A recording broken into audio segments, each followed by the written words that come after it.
अर्जुनगढ़ का युवराज अद्रिक सिंह, शक्तिशाली, कठोर और अकेला।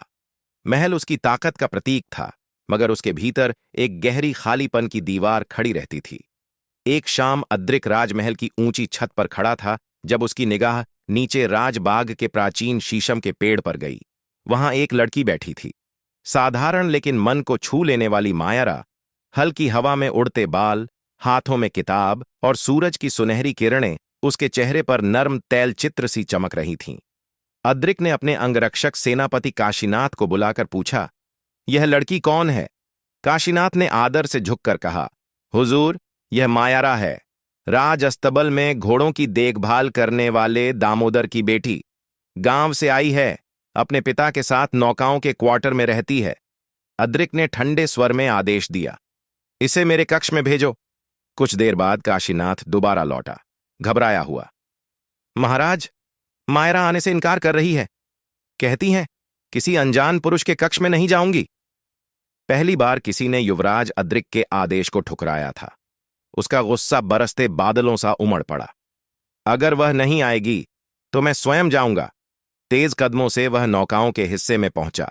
छोटे धूप धूपे कमरे में मायरा अपने बाल बांध रही थी। दरवाजा बिना दस्तक खुले तो वह चौंक कर पलटी।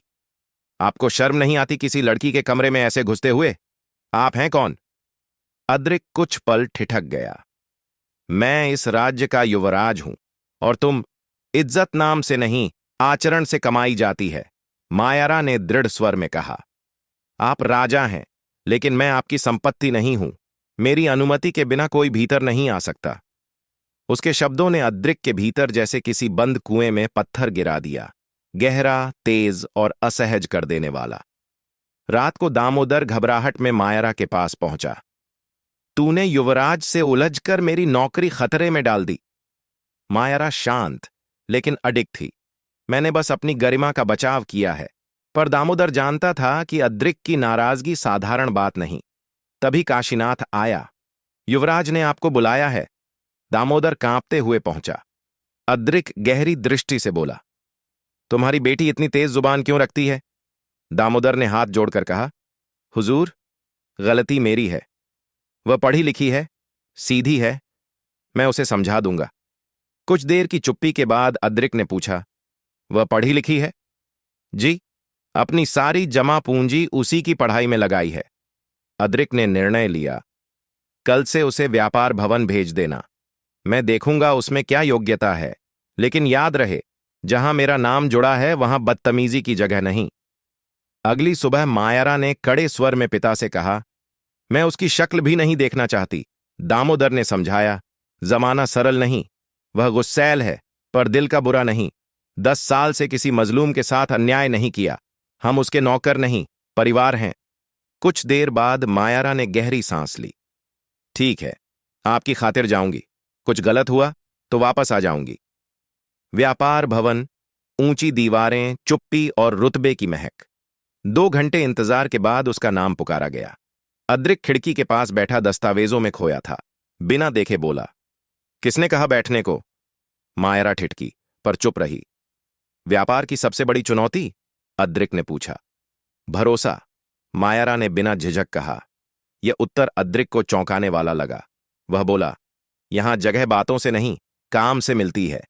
तनख्वाह 300 चांदी के सिक्के। कुछ नियम उसने स्पष्ट कर दिए। मेरी इजाजत के बिना कोई कदम नहीं। मेरी आवाज पड़ते ही सामने मौजूद होना होगा। मायारा ने शांत स्वर में कहा, मैं काम करने में यकीन रखती हूं और कभी कभी जिद ही काम की बुनियाद होती है। अद्रिक के होंठों पर अनजानी मुस्कान उभरी। देखते हैं तुम्हारी जिद कितनी चलती है। दिन बीतते गए। दोनों के बीच टकराव भी और अजनबी सी आकर्षण भी बढ़ता गया। एक दिन गुस्से में अद्रिक ने अपना अंगरख फेंक कर कहा, धोकर दे दो। मायारा ने तमतमाकर जवाब दिया, मैं धुलाई करने वाली नहीं हूं। अद्रिक भड़क उठा, मैं तुम्हारा मालिक हूं, इसीलिए तो इज्जत कर रही हूं, मायारा बोली, वरना यह अंगरख आपके चेहरे पर होता। उसकी निर्भीकता अद्रिक के भीतर अजीब हलचल पैदा करती थी, गुस्सा भी, आकर्षण भी और उलझन भी। 2 दिन बाद अद्रिक ने मायारा को बुलाया। उसने एक दस्तावेज सामने रखा। ये तुम्हारे हस्ताक्षर हैं, 2 दिन पहले के। मायारा ने देखा, यह तो काम का कागज था। अद्रिक शांत स्वर में बोला, नहीं, यह विवाह समझौता है। 2 दिन बाद हमारा विवाह होगा। इनकार किया तो भारी दंड लगेगा, और दंड न दे सकी तो तुम्हारे पिता जेल जाएंगे। मायरा का दिल जैसे थम गया। आप ऐसा कैसे कर सकते हैं? कानून मेरे हाथ में है, अद्रिक बोला। आखिरकार पिता को बचाने के लिए मायरा ने टूटते स्वर में कहा, ठीक है, विवाह कर लूंगी, लेकिन तुमने बहुत गलत किया है। विवाह हो गया, पर मायरा का मन पिंजरे में कैद पंछी जैसा था। शादी की रात मायरा रोते हुए बैठी थी। अद्रिक भीतर आया, अनजाना ठहराव लिए हुए। कैसा लग रहा है युवराज की पत्नी बनकर? उसने तंज किया। मायरा ने दर्द भरी आवाज में पूछा, तुमने यह सब क्यों किया? अद्रिक धीरे से बोला, तुझे तोड़ना चाहता था, मगर तू टूटी नहीं। वह उसके पास आया, उसका दुपट्टा पकड़ने की कोशिश की। मायरा सिहर उठी। अगर आज तुमने मेरे अस्तित्व को छुआ तो मैं सुबह जीवित नहीं रहूंगी। यह सुनकर अद्रिक का हाथ हवा में ही रुक गया। गुस्सा पिघल गया, बस मौन रह गया। तुझे लगता है मैं इतना निर्दयी हूं? उसने कुंठित स्वर में कहा, फिर विनम्रता से पीछे हट गया। तू जीत गई, मायरा। और वह कमरे से चला गया, पहली बार खुद से ही हारकर। कई दिन बीत गए, मायरा दूर दूर, अद्रिक बेचैन। एक रात वह उसके पास आया, थका हुआ, पछतावे में डूबा।